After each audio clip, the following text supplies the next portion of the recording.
Hi, welcome back to Christine's Home Affairs. I've got a really cute little project for you today, and I'm using a vintage fabric. So this is a piece of 60s fabric. I think it's like a polished cotton. It's from the 60s. We actually got this in a deceased estate house clean out we did a few years ago, and I've been looking for the right project for this particular fabric, and I've got it. It's already lined as well. Somebody had gone and tried to make a skirt out of it, so I'm going to use the lining fabric as the lining in these bags, and this is the main body of the bag. So here's a couple I've prepared earlier for you, and they kind of look like a slipper. I've put a little heel at the back of them as well, so they've got a little boxed corner, and they've got a curved toe at the front. So this is the slipper bag. So I think they're really cute, and they'll sell really well in the shop. So I'll tell you about how I'm going to go and price them and how long they took me and all of that at the end of the video. And today, just as a special treat, because it's nice funky fabric, I'm going to use some regular zips instead of my normal trademark black zippers. Stick around and I'll show you how simple these are. Alright, this is all we need to use for this quirky little bag. We've got a 9" by 10" piece of fabric, and I've stabilised it already with some interfacing. Now I'm just using a normal dressmaker's interfacing. Then I've got a lining piece, which is also 9" by 10". I'm using a regular dress zip on this. I think this might be a number 3, given that it's only 3mm across. So this is just a regular dress zip instead of the continuous zips that I normally use. I've actually got hundreds of zips left over from when I used to sell them in my shop. So I thought I'd use something nice and bright for this one. 2 strips of fabric just for the end of the zip, and another strip of fabric. Now this one is a little bit long because I'm actually going to make quite a few of these bags, so I've just cut a nice long length of fabric.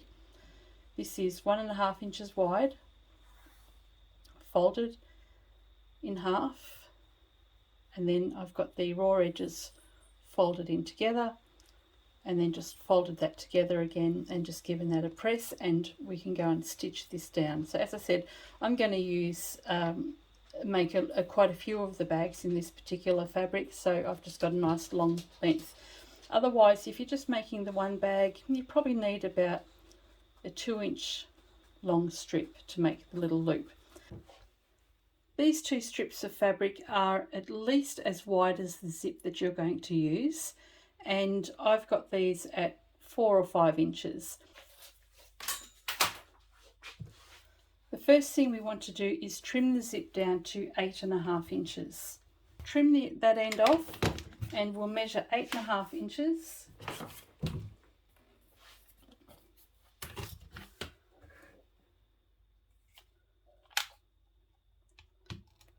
And we'll cut that off. So there's our 8.5 inch zip. And you might think that I've actually gone and stuffed up and cut the wrong end of the zip, but no, I haven't. You don't need that, although you can use these bits as end loops, which I might actually do in this video. Okay, so I've got the end piece. I just want to open this up just a fraction. So even though I usually use continuous zips, you can actually apply the same technique with your regular dress zips. So I'm just going to use I'm going to have the curved end of the zipper pull facing me, and pop that over one side of the zip until it comes to a stop, and then I'll just pop the other side over, hold my tongue the right way, put my fingers down on either side just like that, and push. Usually goes quicker than that, but anyway, there we go. I like using the bigger zips because they're easier to manage for my bulky fingers. So I've got a nice straight zip there at 8.5 inches, and having the zipper slider just on the inside makes it easier to get your ends stitched on properly. Now, what we need to do with this piece of fabric, we want these quite a bit longer than the finished product. So it doesn't matter if you have excess. Just lay that over the top with the wrong side of the fabric facing. So as I said before, when you open it out, you'll actually see the right side. So we'll take that to the machine. I'll just clip that in place. We'll do the same for the other end. Have the right sides facing the zip, just evenly. Clip that in place, and we'll take this to the machine and stitch the zip ends down. Before we do the zip, we're going to just close up this the little strips for the tabs. So we just want to stitch all the way down one side and then come back up the other.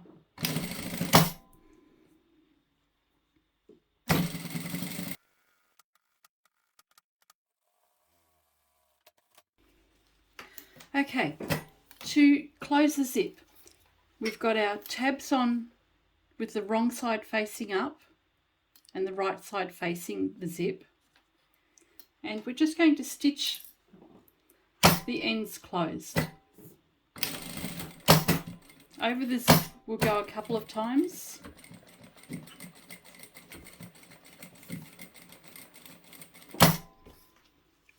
And because I'm doing 2 bags at once, I'm just going to go and do the pink one as well.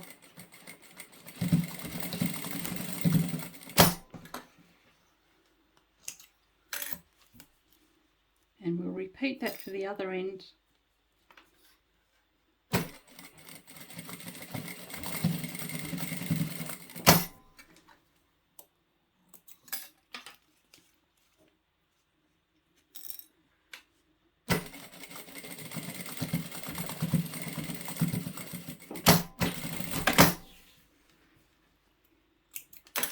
Okay, our zipper ends are ready to go. So we'll just set those aside for the time being. We'll set aside our little loop. With our main bag piece, let's fold this together.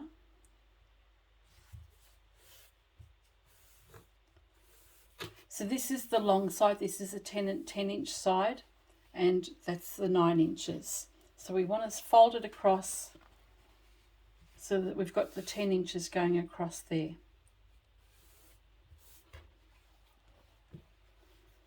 Take your fabric and bring the fold up to the center line there.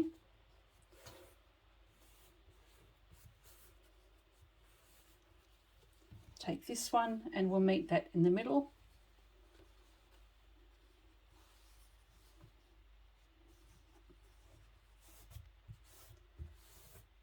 And we'll just finger press that.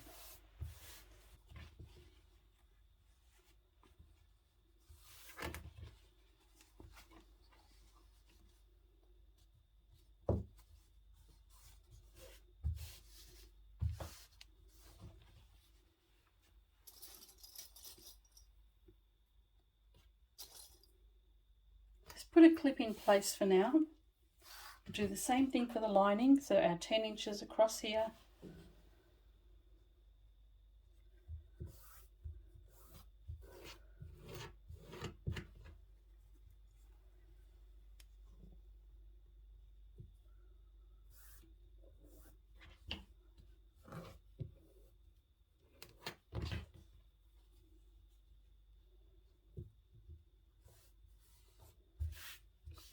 And pick that up. So on the lining we've got our folded edge at the top. There's 2 folded edges, and at the bottom end we've got a raw edge, a folded edge, and the raw edge. And it's exactly the same for our main body. We've got the raw, the fold, and the raw. Place the layers together.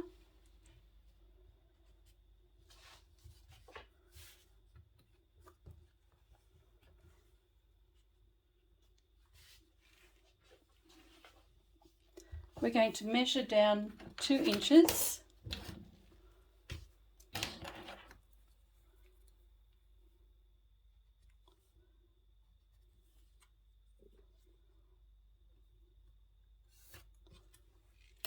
And what we need to do is draw a curve from here up to here. Now you can do it freehand if you like. I don't want this to be a proper rounded curve like you see on a plate. I want this more of an elongated curve. So I'm actually going to use a tape dispenser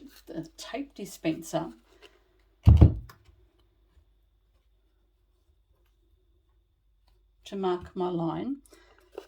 So if we go from this line here up to the point,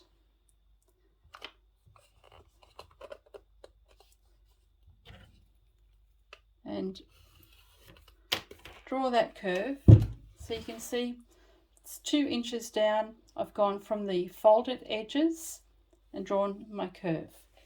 So we can go and cut all of this out in one go.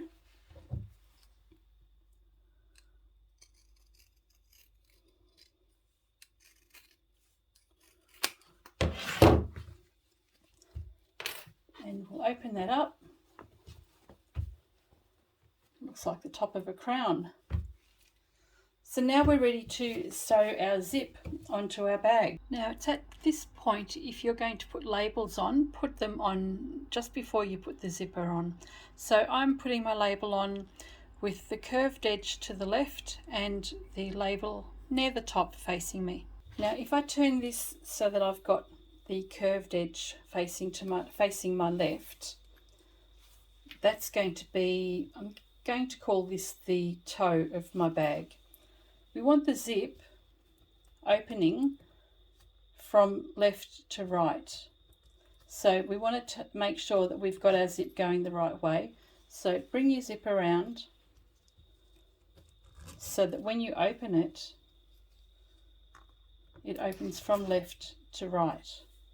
All right. Now the other thing we want to do is make sure that we have a little bit more of our tape from the zip on the left side than we do on the right side. So the zip's not going to be exactly centered. If we put it here, it's roughly even all the way.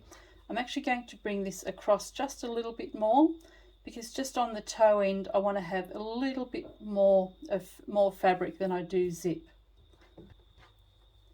Flip the zip over and we'll clip this in place.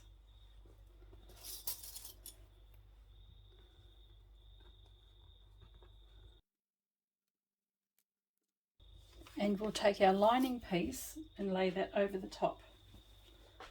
So we'll match up the curves.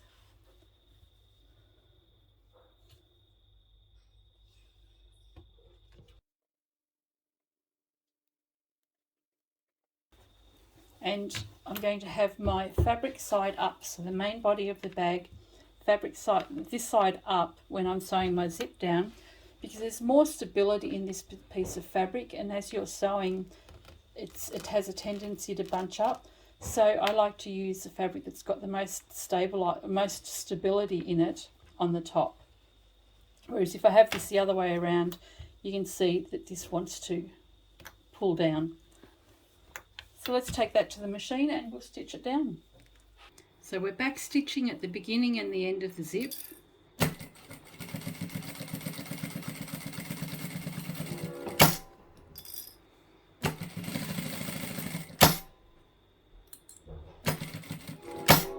When you get to the zipper pull, just get that out of the way.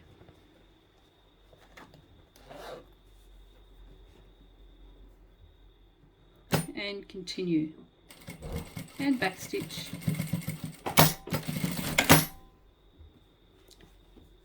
And there we go. So we've got our zip in on one side. We're not going to top stitch this. We're going to make sure that we actually press this the fabric away from the zip really, really well. Now we need to bring the other end of the zip, the other end of the bag up to meet the zip. And just make sure you're lining up the sides of the bag here.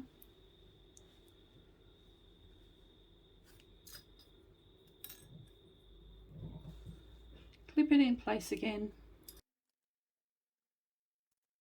I just want to mention, when you're putting your zip down or putting your fabric down, just make sure that you actually fold out this piece of fabric away from the zip so that you've got the right side facing.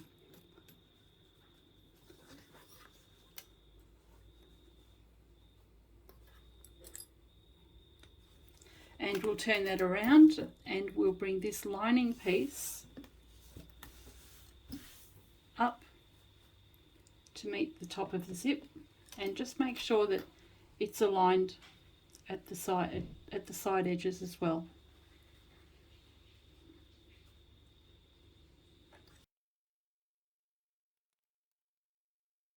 And we can take that and stitch it down. Again, I'm putting the stabilized end up.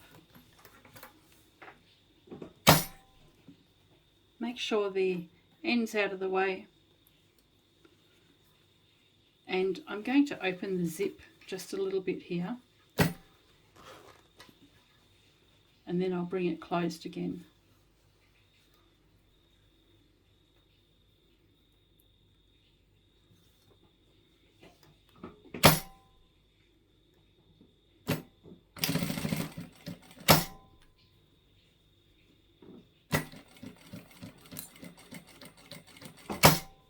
I'll close that zipper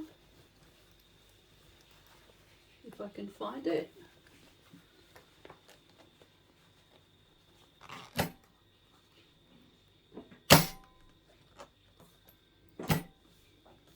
And stitch all the way down.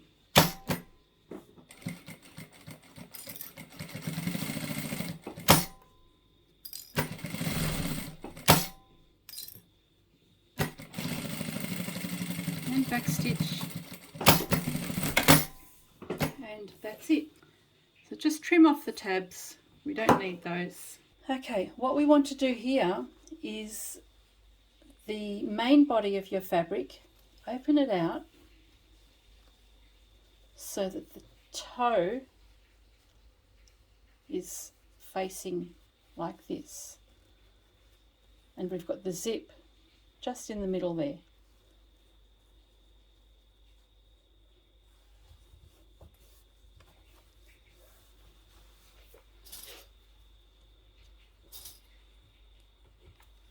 And with our lining piece, we're going to do the same thing. We're going to open that out and have the center of the lining over the top of the zip there, in just inside there. So you can see the zipper there. Just have that centered over the top. Clip all the layers together. There we go. So we've got the main fabric and the lining fabric all lined up together, and we're going to do a 1/2 inch seam allowance here, and we're going to stitch all around that curve. All right, we've got a 1/2 inch seam allowance here, and we're just going to start stitching at the folded edge and back stitch, and just gently follow the curve of your fabric.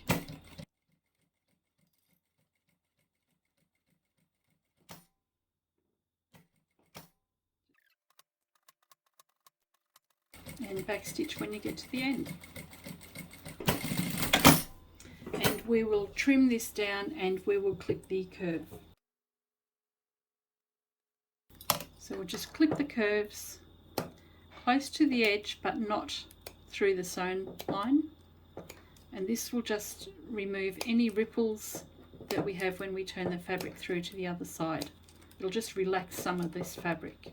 Take the fabric that we've stitched together, and we only want about a 2-inch piece. So we've just got a 2-inch strip of our loop. We'll fold that in half, and we've got the folded edge of our loop, which is going inside the bag. Now we don't want to have it inside the lining because we don't need loops inside the lining. What we want to do is open this out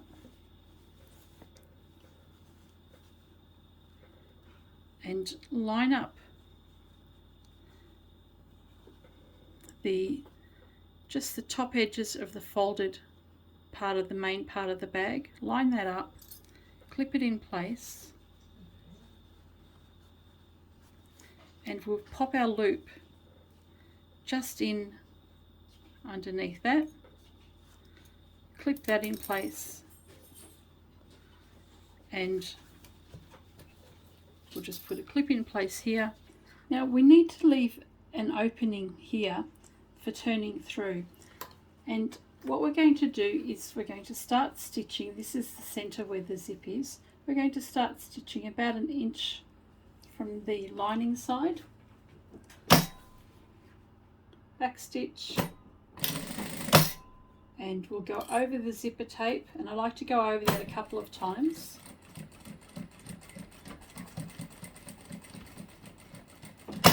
And where the tab is, we'll go over that a couple of times as well, and stitch to the end, and back stitch down there. Flip it over, and on the lining, just at the bottom corner, we're just going to stitch it closed about 1 inch.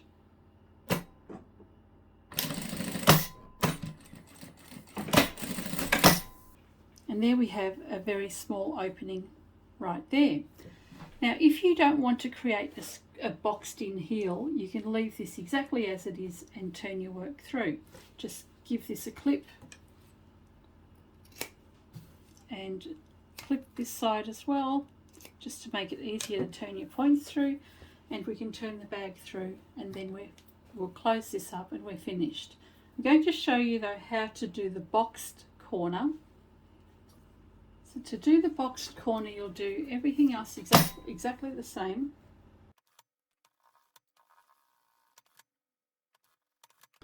Okay, so to do the boxed corner, we're not going to clip our corners. What we're going to do is just finger press this just here, just along the edge there, or you can make a mark with a pen, and then we're going to open it out until that forms a triangle. So if we turn that around, we've got a triangle with our seam here. So there's our seam down the center with our triangle, and that's the center part. That's the fold line that we had earlier. All we want to do here is stitch 1/2 inch from the outside edge. So I'm using the 1/2 inch line on my sewing machine. So the 1/2 inch line there, just come to the edge of the triangle, back stitch,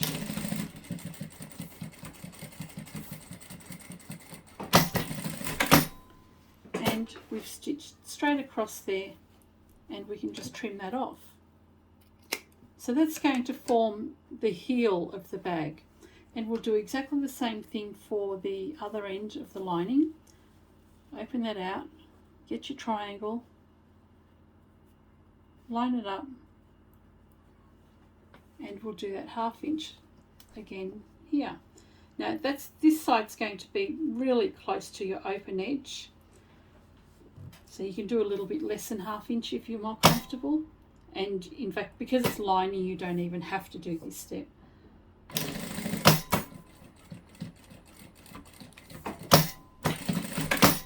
And we can trim off the lining, the heel of the lining, and we can turn the whole bag through.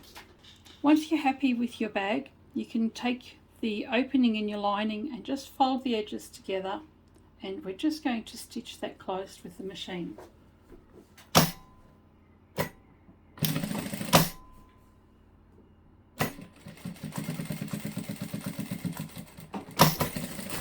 And that is completely finished.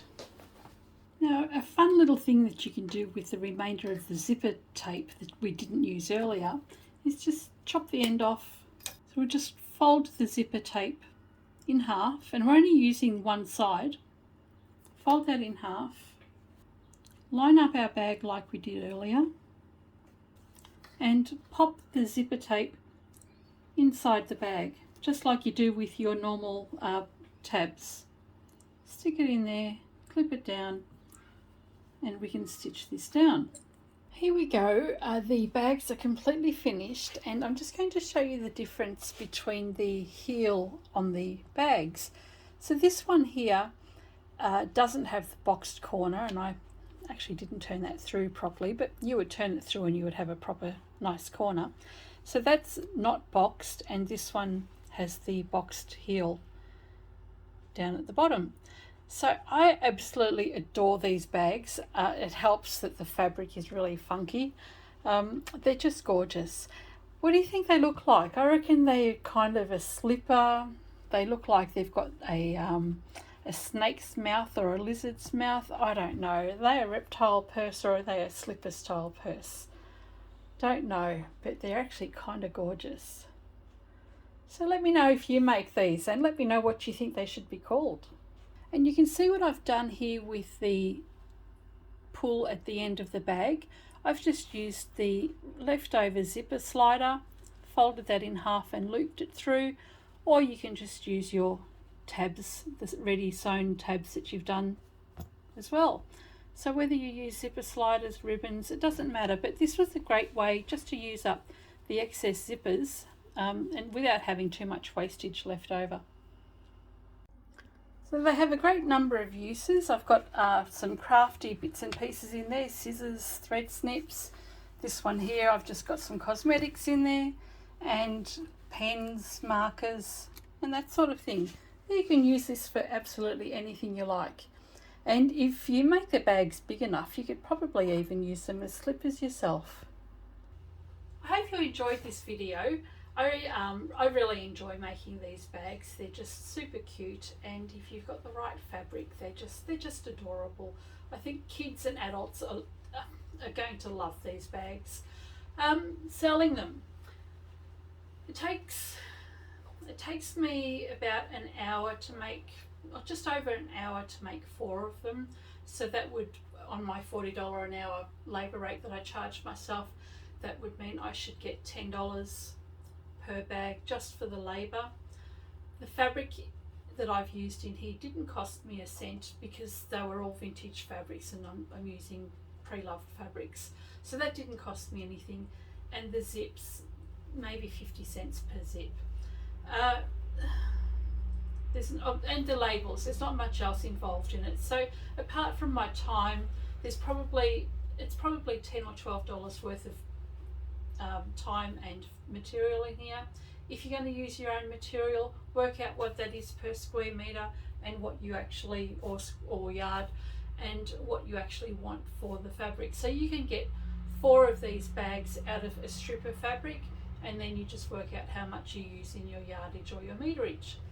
I am going to put, I think these are super cute, so I'm going to put $20 or $25 on these bags. And they're going to be great for pencil cases, cosmetics. Chris actually suggested using it as a doorstop, so you can put some marbles in it, or you know, those glass pebbles, put those in there, so something weighty, and put it at the front door or in your doors as doorstops. Anyway, hope you like this video. If you'd like more, let me know what you think of these. Tell me whether you think that these look like snakes or slippers or what they are. I don't really know. They're fun though. Catch you next time.